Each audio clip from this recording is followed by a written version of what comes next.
Hello and welcome to the Grand Vision Africa YouTube channel.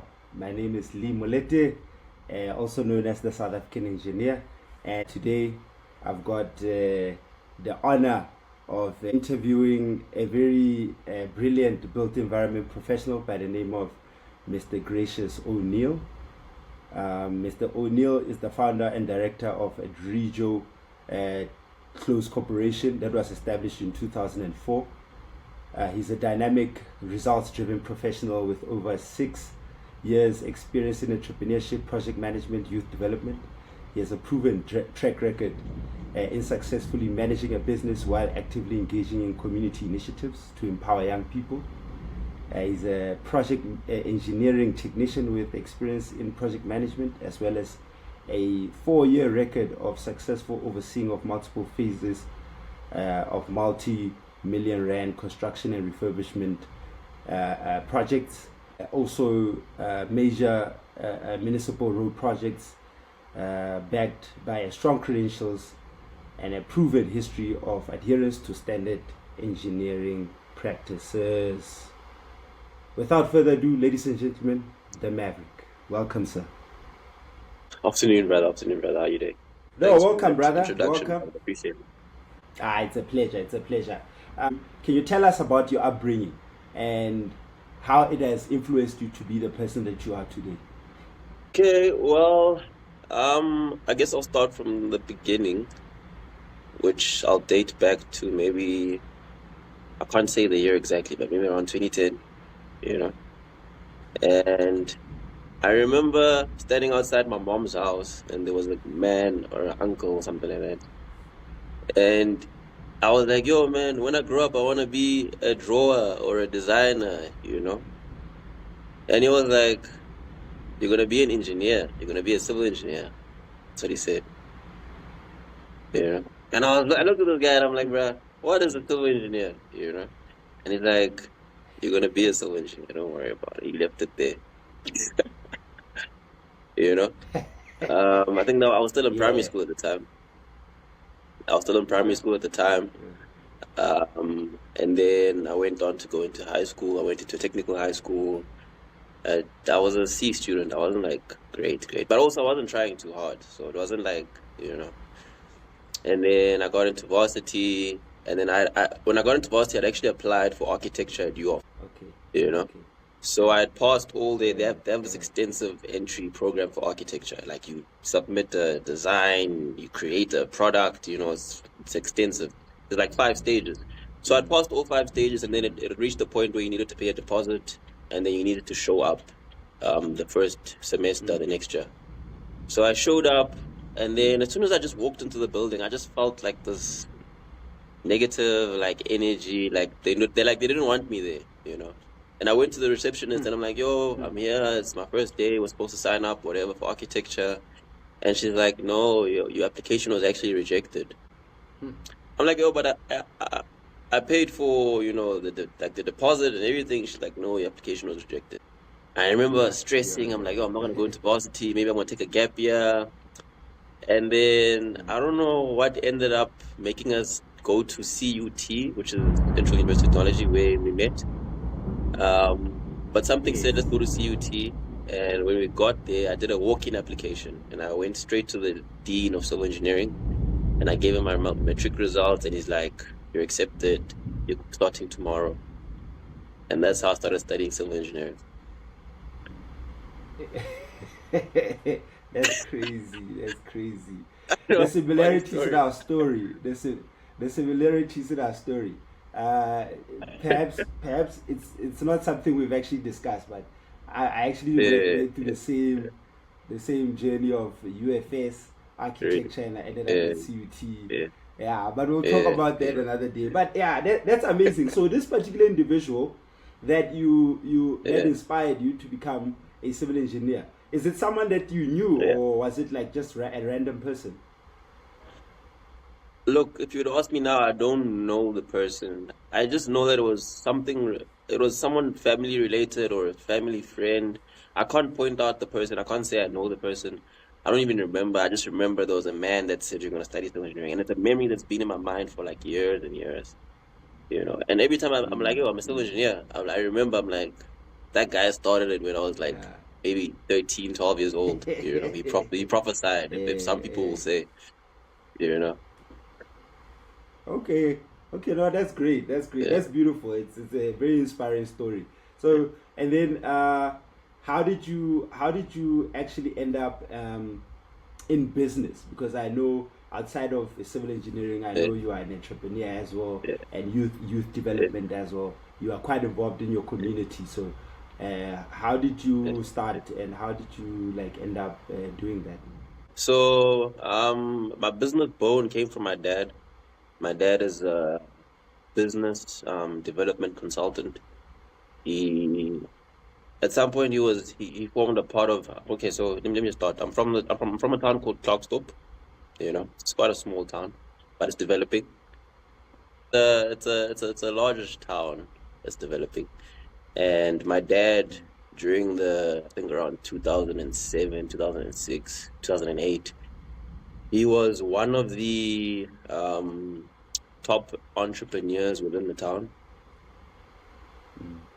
He was a Okay. business development consultant for most of the entrepreneurs around the town. But from then on, I guess that's where, because I spent a lot of time with him. I didn't talk to him much, you know, which is crazy because out of all my siblings, I probably spoke to him the least, you know. But I spoke to him the least, but I was always just with him. So when I go to meetings, I'd be with him. I'd be in the car. I was a young kid at the time. I would go there. I'd be with him. Whenever he had a project or whatever, I'd just travel with him. And I guess that's where my business bone came. So my personal entrepreneurial journey started in 2017, which was the first year when I had enrolled for civil engineering. It was when I was like actually it was at the end of my first semester, you know. So Okay. at the end of my first semester, I was doing the extended program, and at the end of my first semester, I had received, I think we had about 8 modules that semester, and I think I got like 7 distinctions, you know. And I was just like, and at that time, bro, I was like having fun. I was going out. There'd be a time where I'd like go out and then in the morning write an exam. So at some point, I'm like, Yeah. I'm having this is too easy, you know. I'm like, this is too easy. So I needed to occupy my mind. So then I started thinking, I'm like, okay, but then I need to like get busy. And at the time, my family started struggling, you know. They couldn't keep up with my rent. They couldn't keep up with so it was going a bit downhill at the time.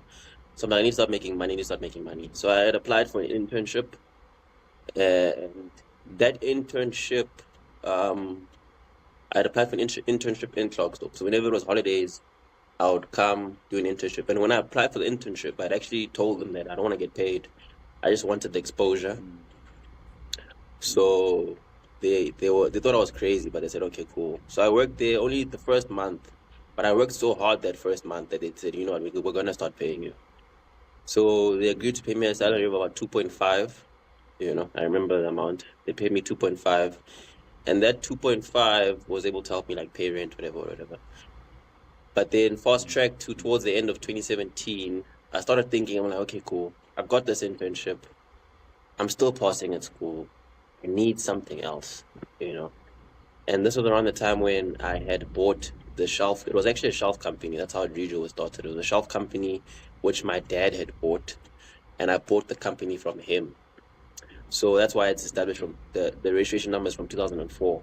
But it's got like a track record from like, it's done massive projects. It's done projects for like, it was part of the construction for FNB Stadium, actually.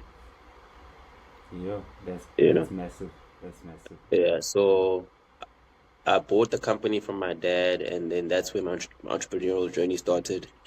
But then I was a bit scared of going straight into construction because I didn't know anything. I was like, yo, construction is about people's lives and everything. So I didn't want to start saying, hey, I know I can build this, I can do this. So I held back a bit and I said, let me start with something a bit light, like events, you know. And that's where we started the whole youth development program. We started doing like local events, entrepreneurship events around Clarksdorp. And what funded that was the money from my internship. So I'd been saving at the time. I think I had like 10 grand at the time. I had taken that 10 grand and pumped it into this entrepreneurship thing. The first event we hosted was in January of 2018. We had about 100 people that showed up. I pumped in 10,000. I received like 9,800 back.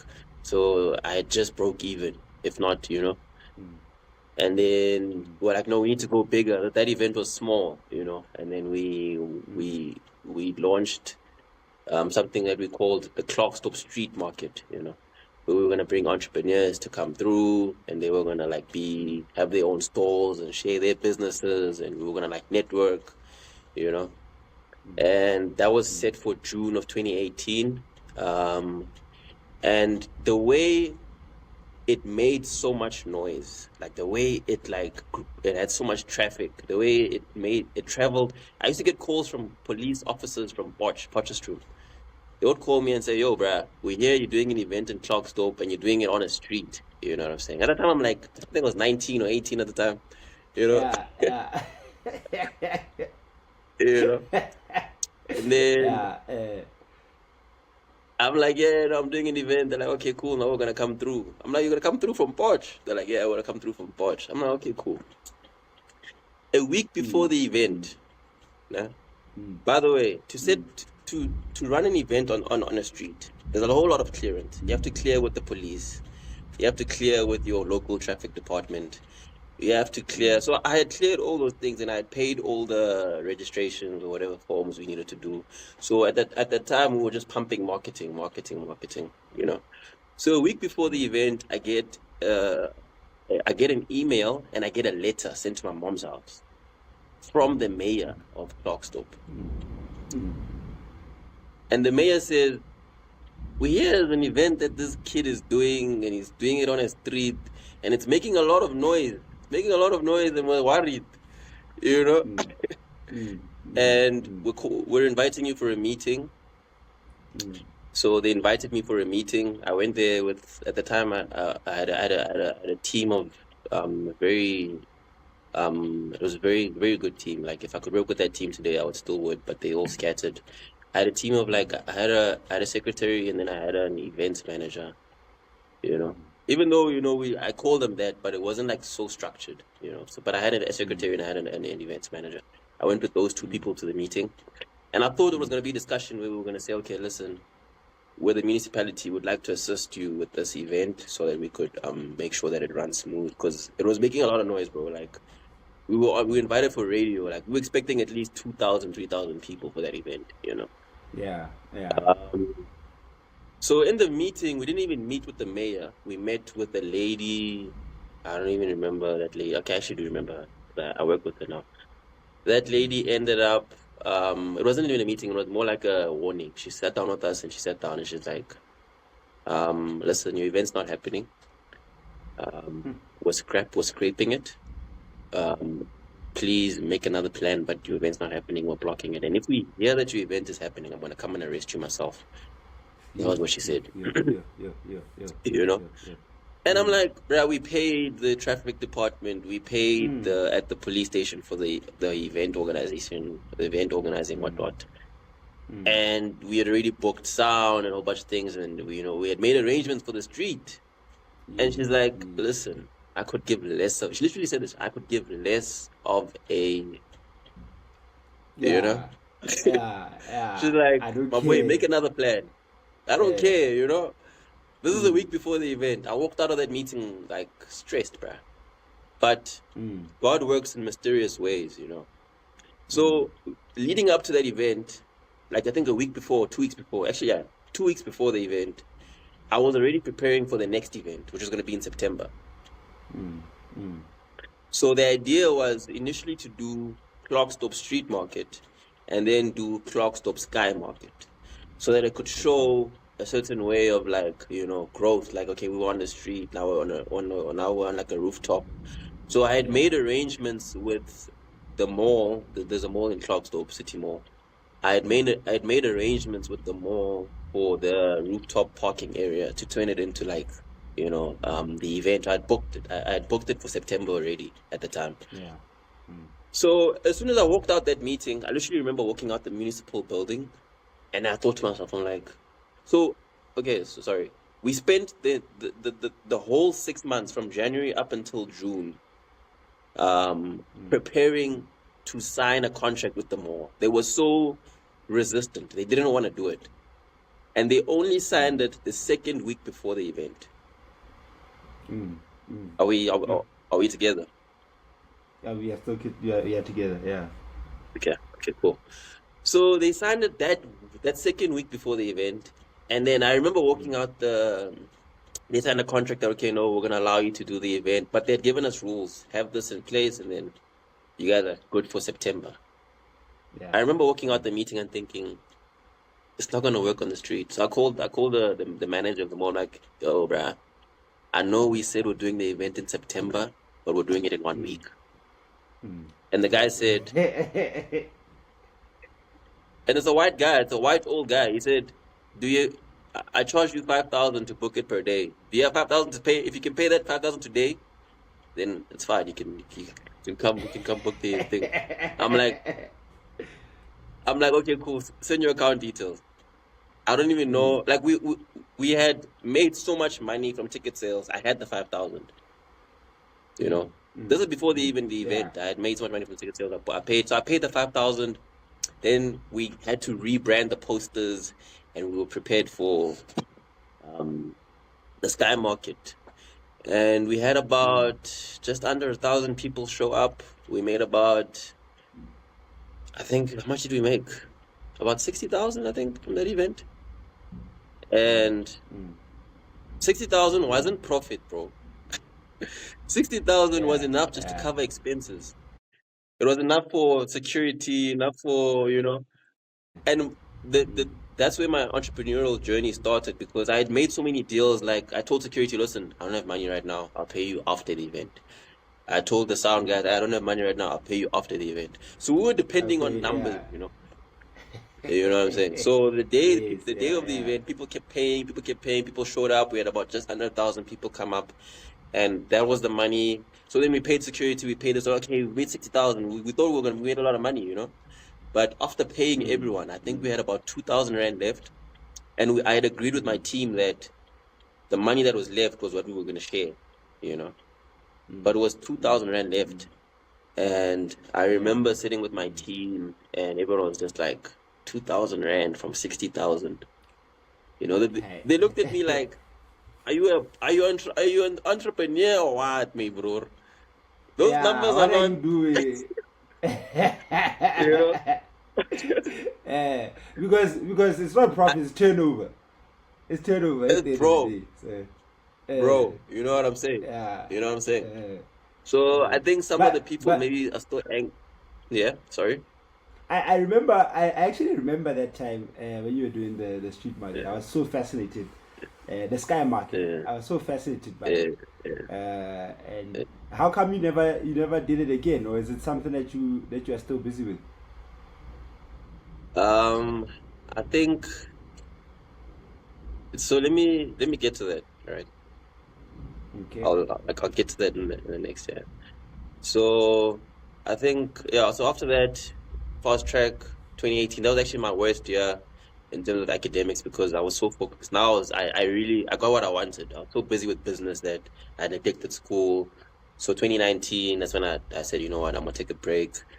But then I don't give up. So then mid 2019, when I'm doing another Sky Market, but this time my team was a lot smaller because some people lost trust in me. Some people thought I scammed them. They thought maybe I was lying when I said 6,000 to 2,000. They were like, no, man, this guy, So 2019, I had a much smaller team. I think we were like 3 or 4. But the first event, we were like 12. We had a team of about 12 people.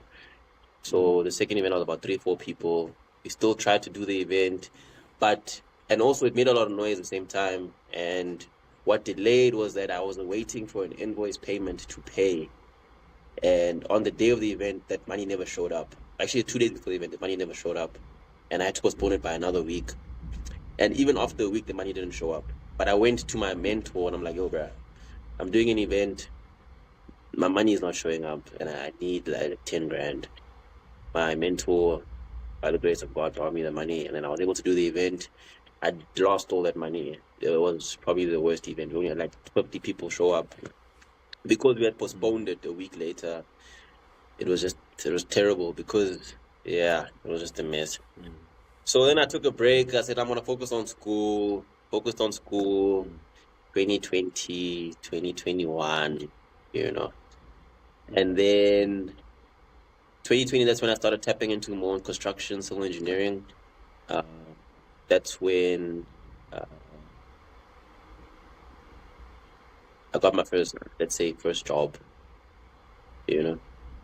But just to, I just want to finish on the event, and then I'll come back to the whole civil engineering, because that's a whole different topic on its own.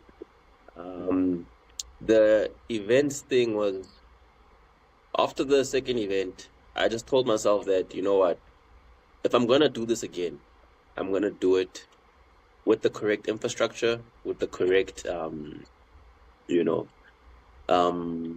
financial backing, and I'm going to do it to the greatest of my abilities, you know. So I had made a promise to myself that was what I was going to be. That's what it was going to be. So for the past 4 years, since about 2020, I've been buying certain things. I'm not going to hire anything the day I say I'm going to do an event, or the day I open an establishment. I'm not hiring nothing, you know. I've already bought furniture sitting in my storeroom. I've already bought furniture.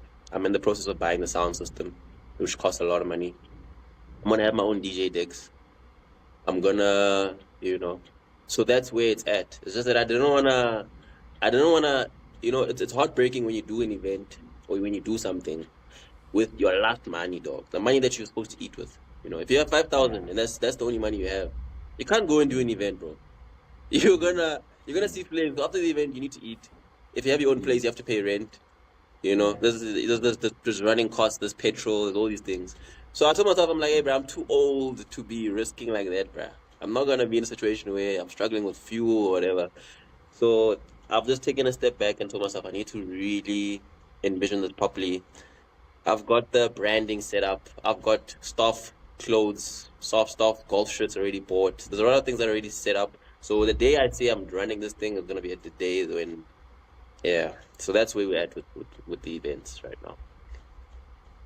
I wanted to specifically go to Edrijo, right? Edrijo Close Corporation. How did the name come about? Okay, so like I had said, it was a shelf company. Okay, so it was a shelf company, and then my dad bought it, I think around 2005. And then that's why it's CC, and that's why it's registered as 2004. And then my dad at some point did construction, and he was able to score himself. I don't even know how, bro. He's not even an engineer, but he was able to score himself a contract with FNB, with the construction of FNB. I think the contractor for FNB Stadium was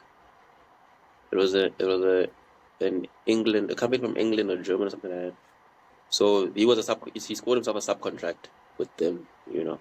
So it already boosted the CIDB grading and a whole bunch of other stuff. So by the time, I think 2010, he stopped giving it attention, started focusing on his business consultancy, and the company became a bit dormant. And that's when I was like, yo man, I'm an engineer.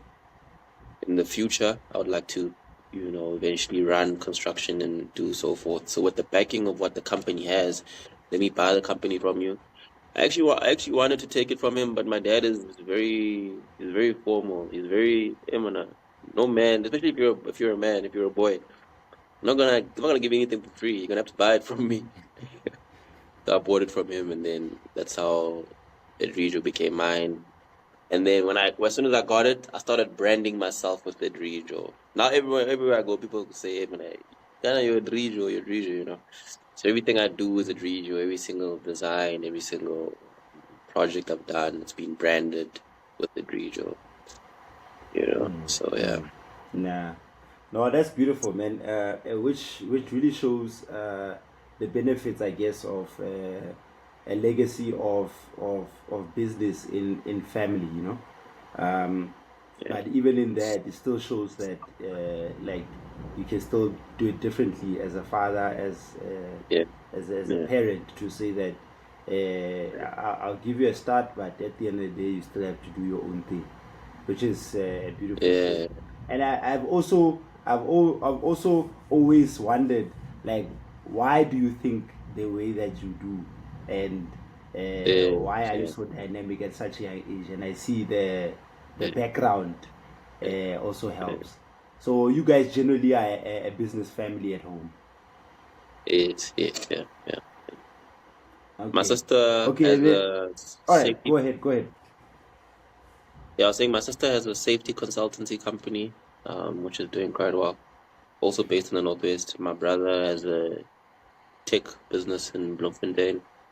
And then my other sister has a media and communications company, which is also it's pretty okay. So yeah, my dad really did impact. I think the other thing is he raised us to be business people. He raised us to be entrepreneurs. Cause hey, bruh, I'm unemployable. You know, there's a term that people say they're unemployable. You know, yeah, I think I'm unemployable. I struggle Yeah. listening. I struggle. I always want to take my own narrative. I want to create. You know, so yeah. Okay. Good. It's all good. So, can you tell us more about the actual organization, your mission, your vision, and Okay. what do you guys actually do before actually Okay. going into the specifics of your projects? Okay. So 2021, I was employed from 2020 up until 2021. And then in 2021, just before I quit my job, I started having like dreams of like dying in a car accident because I was working super hard, bro. I was managing nine road projects at the time, and I was working super hard. Even on weekends, I was driving.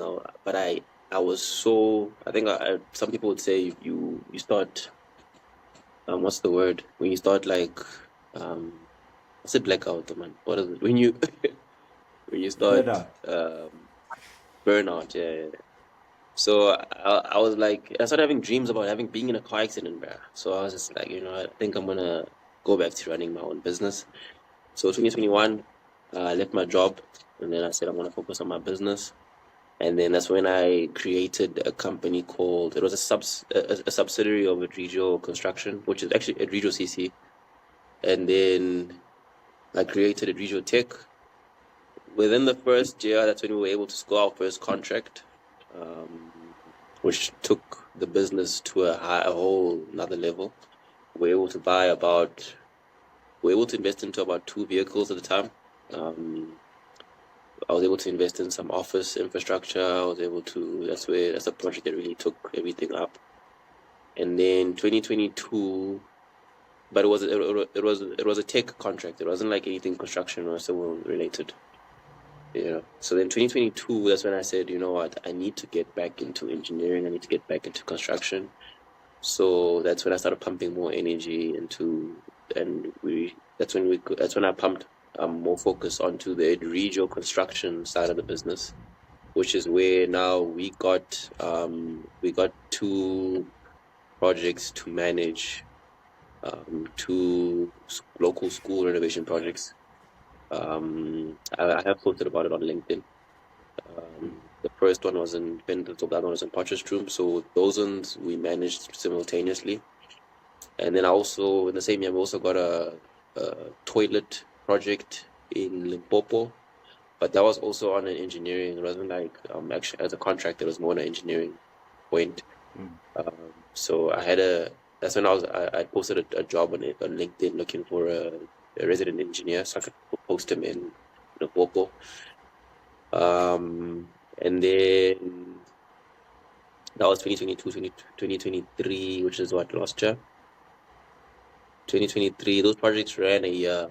So yeah, now we're in 2024, and the business, we're about to open an office. We're about to open an office, and the business is basically structured in a way that I've got the tech. So it's Edrijo Tech. I've got Edrijo Construction Consultants. It's two. So the consultants and the construction focuses on civil infrastructure and engineering and construction projects. Then the tech focuses on tech, mostly on access controls. I would mostly call it a branch off of my brother's business or my family's business, because it's there. But I would say the reason I'm saying a branch off is because it's a Northwest branch. It's a Clarksdorp branch. But we're basically doing the same kind of things. So whenever there's like Clarksdorp contracts or Northwest contracts, it'll be under Edrijo, there's Bloemfontein. I refer them to him. If I get contracts in Bloem, I'll refer them to him.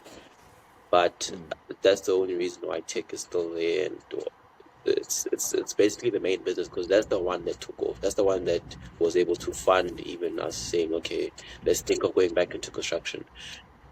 So yeah, that's basically where the business is at right now.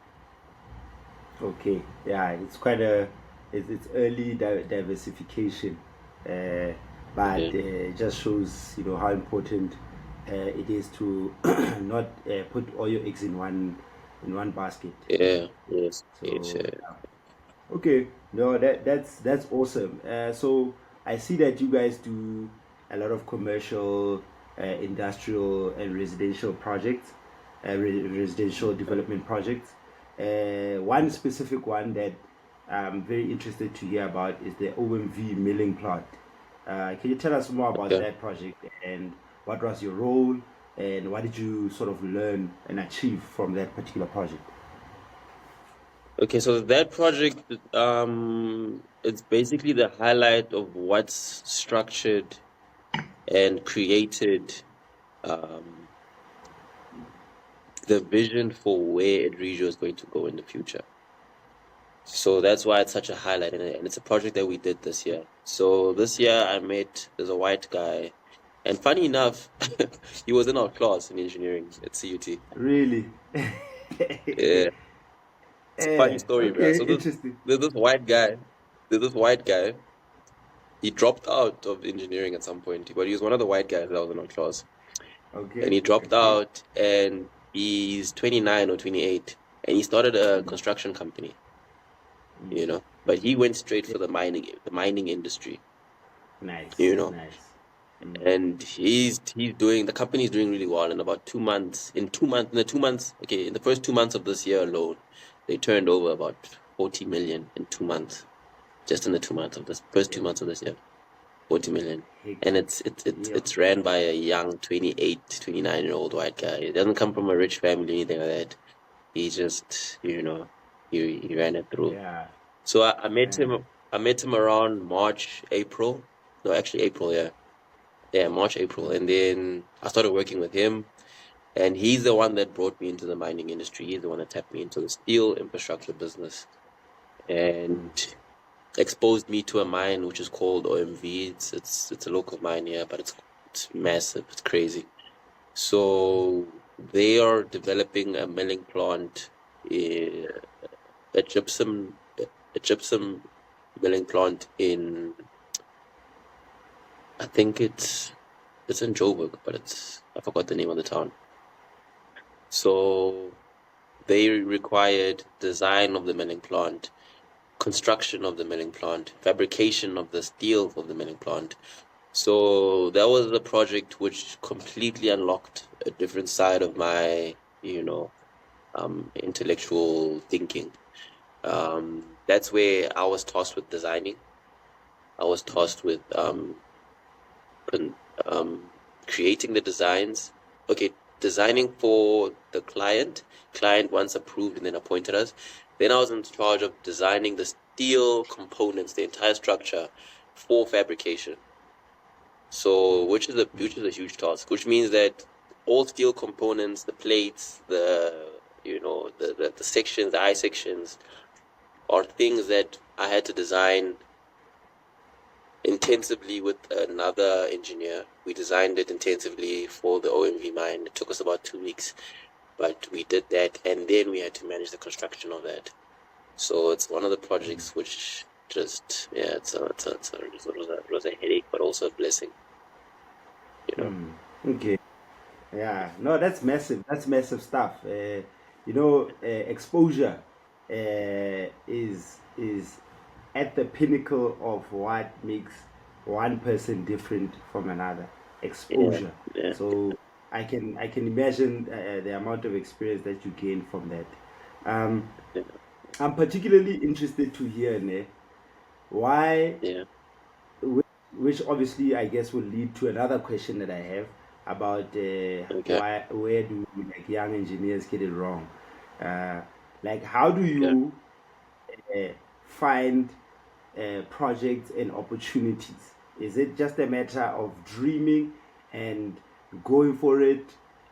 How does a young yeah, person actually get uh, such opportunities? Because um, many opportunities, especially in civil engineering, the industry is not doing very well at this particular point in our country. yeah, So it's very tough to find yeah, opportunities, even just getting a simple job as if you're a job seeker. yeah, But yeah. particularly with you, what is the advice that you can give young people that are in the field of engineering that are looking for opportunities? Like, what advice can you actually give them? Okay. So first things first is establishing where you are as a person in terms of engineering. Are you a structural engineer? Are you a water engineer? Are you a road designing engineer? Are you a designing engineer? You know. So once you've established where you are, then you know what to target, right? So I would say targeting where the boom of infrastructure is, you know. So you would target and say, okay, no, in Joburg, there's a lot of construction, there's a lot of road projects, there's a lot of, you know. So you would target to be around the boom. Because once Mm, you're around the boom, eventually you're gonna fall apart. You're gonna form a part of the team that's a part of that, mm, you know.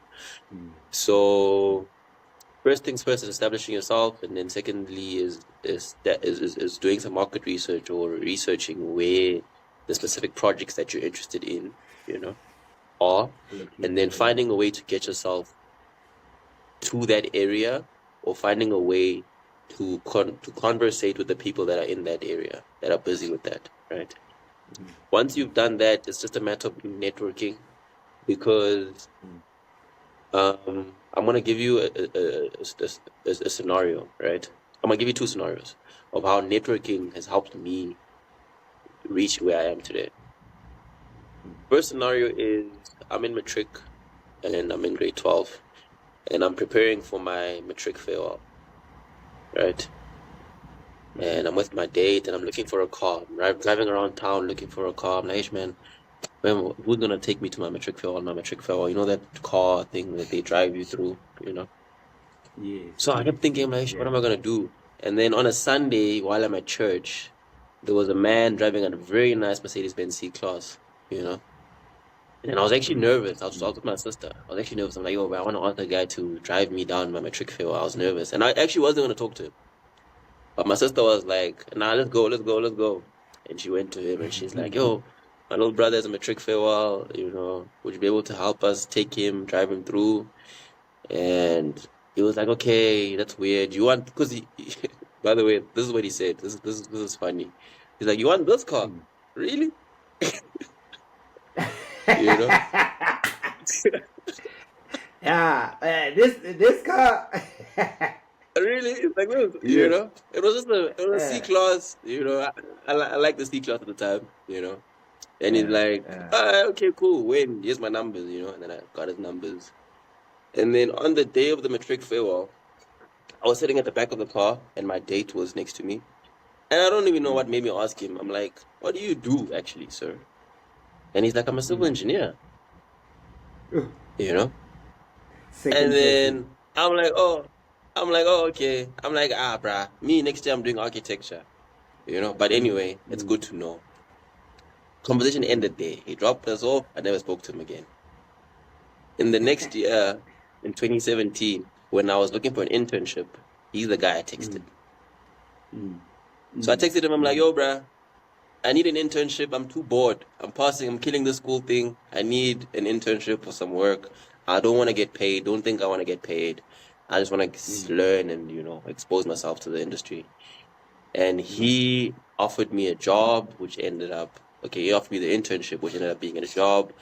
And that's what led to me heading my own department of civil engineering in that same company. I was the guy people came to for any civil engineering related questions before even 2020, before I'd even completed my diploma. So that's just one of the scenarios. And he's my mentor even till today. He's the guy that no, he's gone.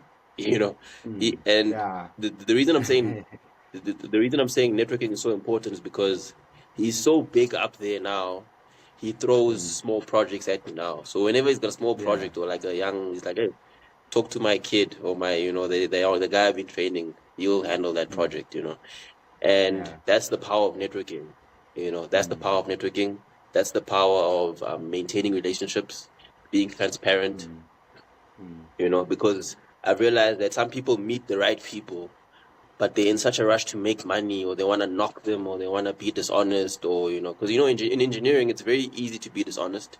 It's very easy to find a way to make money and hide it from someone, or, you know what I'm saying? There's so many things that people do, and sometimes that affects, or that can reach the person that put you there in the first place, So that's true. That's one of the things that I would say. So networking is like, it's paramount, to what has led to a lot of my, I don't want to say success, but where I am right now.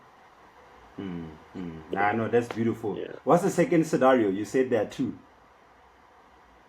Yeah, I'm thinking about which one I should. The second scenario, it relates to the OMV project. The second scenario is I'm back at the same church where I met the guy. So now this is this year. I'm back at the same church where I met the guy that took me to my matric fail. So I'm just there walking through church, normal. Some white guy stops me. He's like, "What do you do again?" I'm like, I'm a civil engineer. He's like, "I've got a job for you. I've got a project that I want us to do. Come see me tomorrow." I'm like, "Nigga, I don't even know you, bruh." But I took his numbers. Yeah. The next day I called him. Fast track, that was the guy that allowed me to tap into the whole mining industry and the steel infrastructure and business and this, structural engineering and, So that's what networking is, man. I think in essence, like you said, position yourself, know exactly where and what type of civil engineering you want to do or industry you want to go into, and obviously network when you get there. I think those are the three talking points. And then how did you manage to get into the Klerksdorp pedal court project? That was also involved. That came from the same guy that I did the OMV project with. Okay. So he called me and he's like, "Yo, bruh, there's this project that we're gonna be doing, and we're gonna be constructing a pedal court, but not the pedal court. We're gonna be designing we'll be constructing and designing the cafeteria and the entertainment area, and so forth and so forth." Funny enough, and this is what ties back to networking and being in small towns. He kept saying, "No, the guy's name is Mo. The guy's name is Mo. The guy that's funding the project. The guy's name is Mo. It's a private project, not like, it's owned by an Indian guy. His name is Mo." I'm like, "Mo?" I'm like, "Are you talking about the Mo that I know? Because I know Mo, And then he's like, "Nah, I don't think you know him. I don't think you know him." We ended up designing the project. It went through, started with construction, and then during construction, I was on site. And then Mo comes up. I'm like, "Mo, what you doing? This is your project?" He's like, "Yeah, it's my project." I'm like, "I knew it was your project, So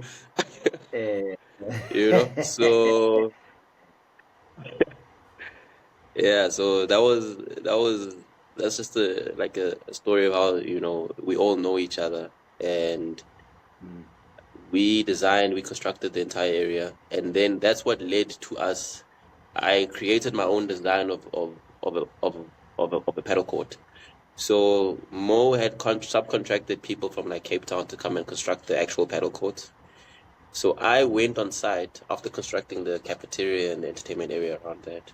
I went to site and I spent like I think about a week measuring every single steel metal plate and piece and column. And I reconstructed my own paddle court design for selling, and now we're in the business of selling paddle courts. Just like that.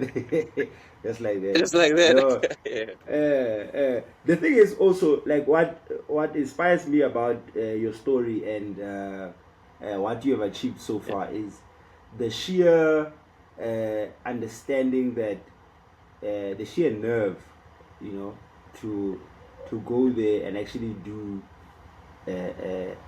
something by yourself, like be independent minded enough to actually go and do this thing yourself. Because sometimes, like when we network, and I'm speaking on behalf of young people generally, that networking that does not necessarily translate into something big. You networking will not result in a project. So that's because the moment you think or position yourself as a certain person, I'm a civil engineer, I'm open for business, and I'm open for business, and I want to do great things, I want to change the world. That's when the universe aligns to say, okay, you are at that point, and then blessings come, or projects come, or opportunities come. But if your mind is not really open to that, these things will never happen, Yes, true. So I think in essence, this is a testament of your thinking and how generally young people should think. Because when you go to the United States, young people are doing massive things, man. They're crazy things.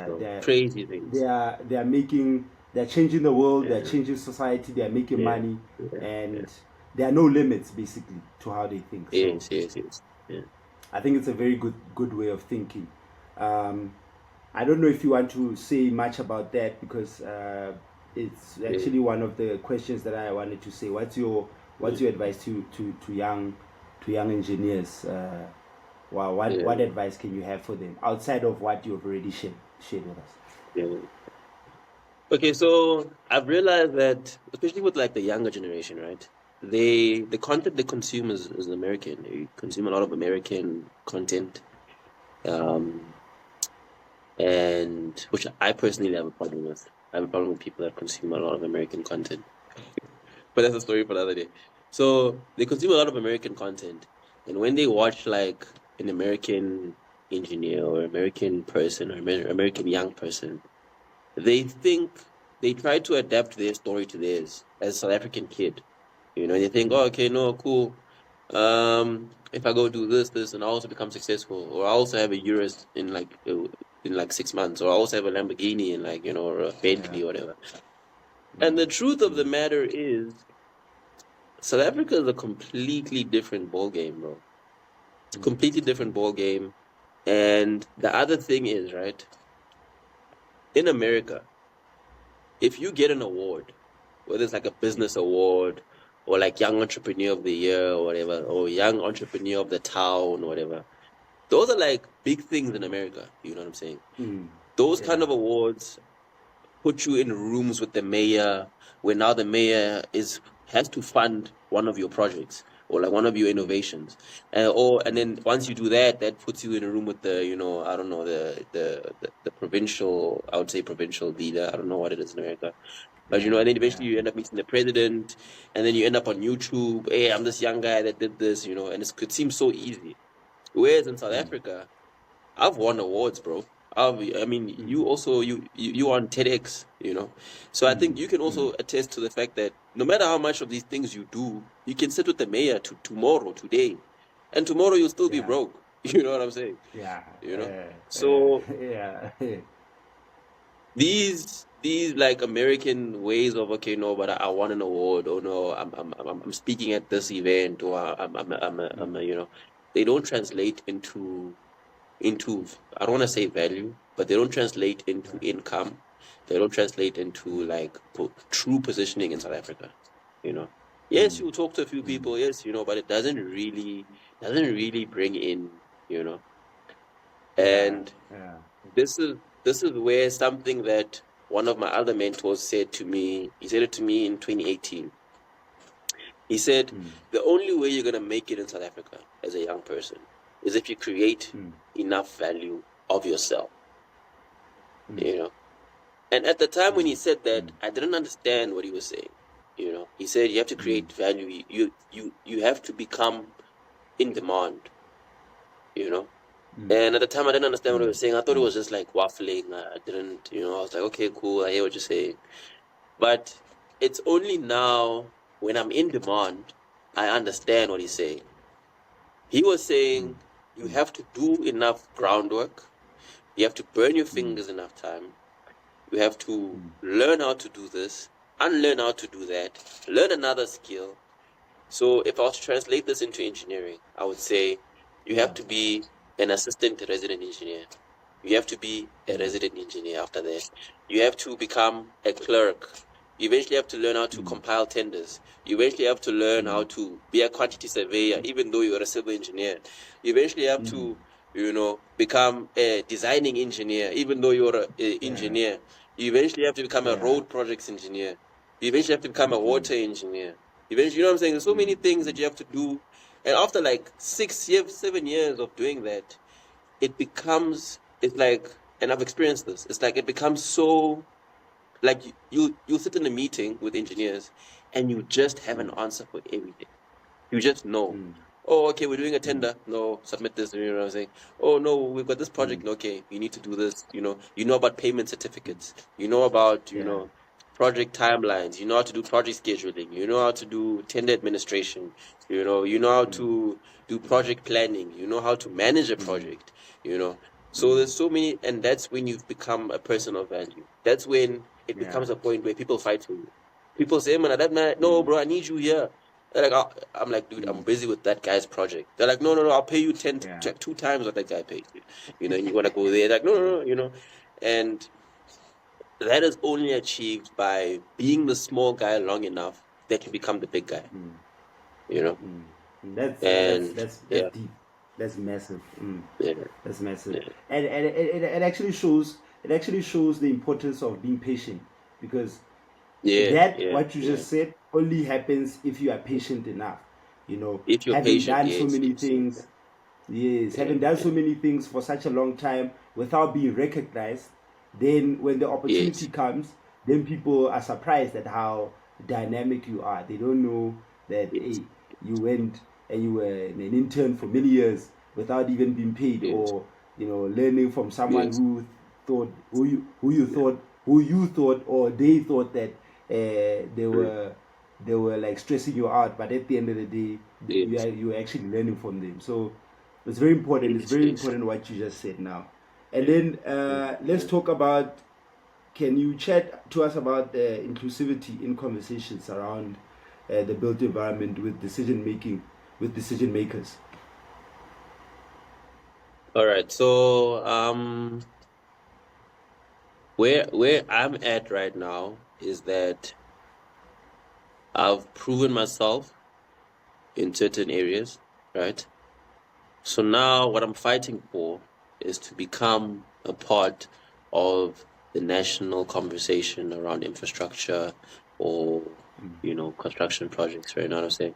So what I'm fighting for now is to be part of the board members of the national presidency, or one of the board members for SAICI, South African Institution of Civil Engineering, or one of the board members for EWBSA or EXA, you know what I'm saying? So these are the kind of boards that, because as much as I'm in the construction industry, I've realized that the people that really make it big in the engineering industry are people like, I don't know if you remember our lecturer, Mr. Stratham. There's Mr. Stratham, the structural engineer. Yes. Yeah, Mr. Stratham. He had a consulting company. He had a consulting company, which was making good money at the time. I don't know about now, but he was making good money at the time. At the same time, he was a lecturer. At the same time, he was pursuing his PhD. And at the same time, he was serving on certain boards of engineering that people just called him. Like, I don't know if you know this, but like, there's like a SIC project manager. I think I sent you a link so that we could both apply. Where Yeah. you get called. You see, like the George project, the collapse of the building. Oh yes, the collapse of the People, building. Yeah. yeah. There's people that sit on a national board that get called for such situations, but they get paid monthly to give insight to, about what's going on, and you know what I'm saying. So it's people that sit on standby, but at the same time they're running their companies. But they are up to date with what's happening in the country. They know, okay, no, eventually in 5 years, Mpumalanga will have the highest mall in the country, for example. You know what I'm saying? So, I've realized that it's so difficult to get into such a position because, and that's why I wanted us to talk about this. It's so hard, and I'm hoping that the next time we have an interview, I can say, no, I'm finally inside. Yeah. You know, Yeah. yeah, but it's so hard, bro, because even if your credentials are good, I feel like sometimes there's a little bit of corruption. I don't know. I haven't learned enough about that industry or like how it is yet. But that's the goal. And honestly, I feel like hopefully like, as a country, we reach a point where it's a lot easier for young people to serve on. Because I mean, I'm not even targeting like the national board. I'm targeting like the provincial. It should be a lot easier for people that are actually qualified or like are actually equipped to actually serve and share and form a part of that board or like national conversation around such stuff. So it's a battle I'm fighting right now, and I can't say I've won it yet, but like I'm trying to win it. Okay. No. Thank you. Thank you for sharing that particular piece of information, because it's also something that I think about a lot. Yeah, I think about it a lot, and I realize how, whether we like it or not, something that I've realized about our industry as well. It's very cliquey. It's very cliquey. yeah, Like yeah, yeah, you get a certain group of people that are yeah, known, that are part of the inner inner industry. Like it's the yeah, industry, yeah, yeah, then it's the leadership bodies, and there's a clique yeah. within that It leadership. is a click, yeah. So if you are not known even in there, like it's gonna be hard for you Yeah, to get votes for could be nominations. hard, And yeah. so it's like in a way, it's also something that you have to build as well.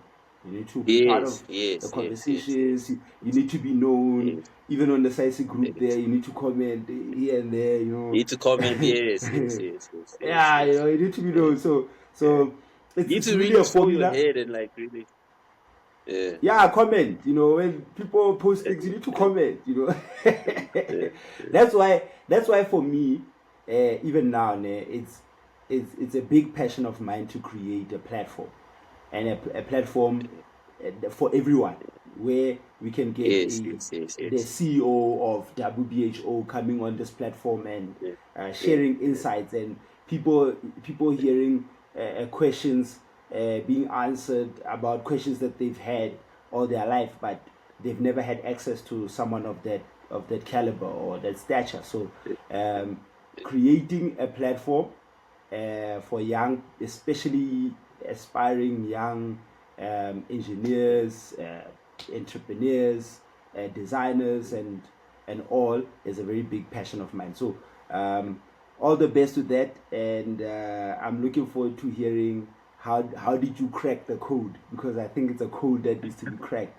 yeah, Yeah, yeah, because yeah, yeah. I realize that in such platforms, that's where you'll get the president, and you can talk Yes, to the yes, yes, president about yes, some of yes, the yeah, things that you think about, yeah, yeah, so yeah, looking forward to that.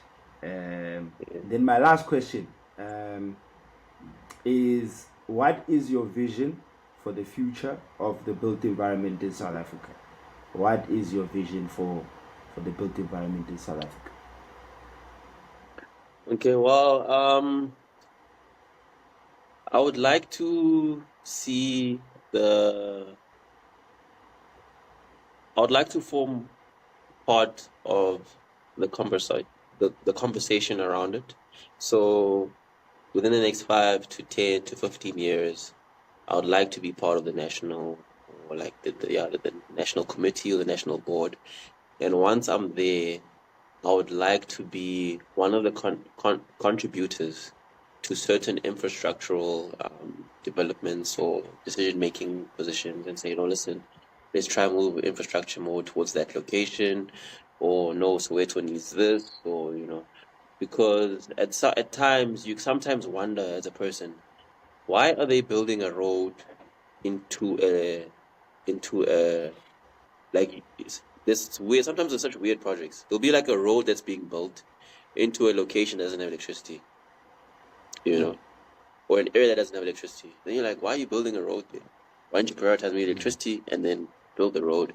Or prioritize electricity and build the buildings, then build the road. So sometimes I'd like to really assist with the proper project planning, the proper project direction and the narrative and the way they want to take things. I am for South Africa. I'm a big believer in South Africa. I feel like South Africa is one of the best countries in the world. I don't see myself wanting to leave. So I really want to serve a part of the conversation. I'm very passionate about this country. I'm very passionate about the infrastructure development. I'm quite happy with the way things are moving right now, infrastructure wise. I just feel like we need to really focus on quality control, focus on project planning, and those are the things that I want to be a contributor of.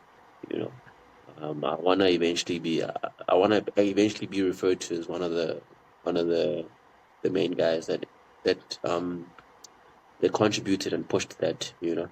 And I best believe, I know you're definitely already, but yeah, that's something that I really want to see us do, man.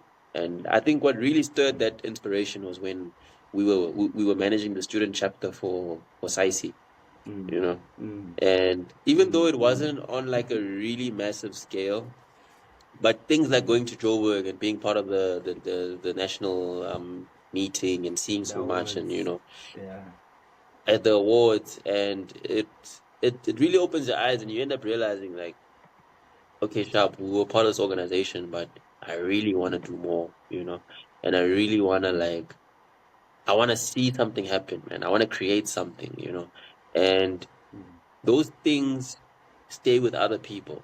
Like we would do a SAICI event, and I think I was on campus, someone was passing on campus. I'm helping someone register there. I was there beginning of the year.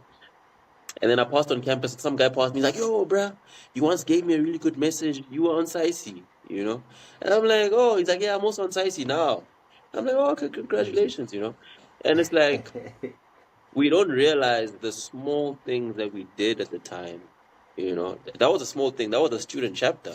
Now imagine when you're on a provincial or on a national level base and you're able to say, okay, no, there's a village there. The population is increasing. We need to try push infrastructure that side. Now you're part of the conversation to say, okay, no, but then you're going to help certain families and they won't know it. Maybe they'll see a company logo after 10 years or whatever, but they won't know it. But you'll be able to eventually say, as in, there's a small village that I eventually helped create, helped develop, and yeah, man, that's beautiful. That's beautiful, man. We need more people like you, and that's why people like you need to have a platform and you need to speak, because people need to hear things like this, because more often than not, I must say, we are represented by people that are not passionate, that do not have vision, and I believe young people need to be given a platform. Young people need to be given opportunities, and we need to be given a shot at leadership and at influencing the conversation, where the conversation goes, because at the end of the day, this country is ours as well, and the people that are at the top will one day not be there, and we will be left with this country, and we'll have to see what we do with it. So it'll be good to have a voice in all of that as well. So thank you very much. I think let's wrap it up. Is there any closing remarks? Also, where do the people find you? Where do the people find you? Where can they follow you? Where can they support your vision or support what you are doing? Okay. So I've become a really big. I'm really putting a lot more energy into LinkedIn. So you can find me on LinkedIn. You can just search for my name, Gracious O'Neal Ngwenya, or O'Neal Gracious Ngwenya. I'm on LinkedIn. Instagram is more private. I'm not on. I don't. It's just for my friends, and I'm not trying to.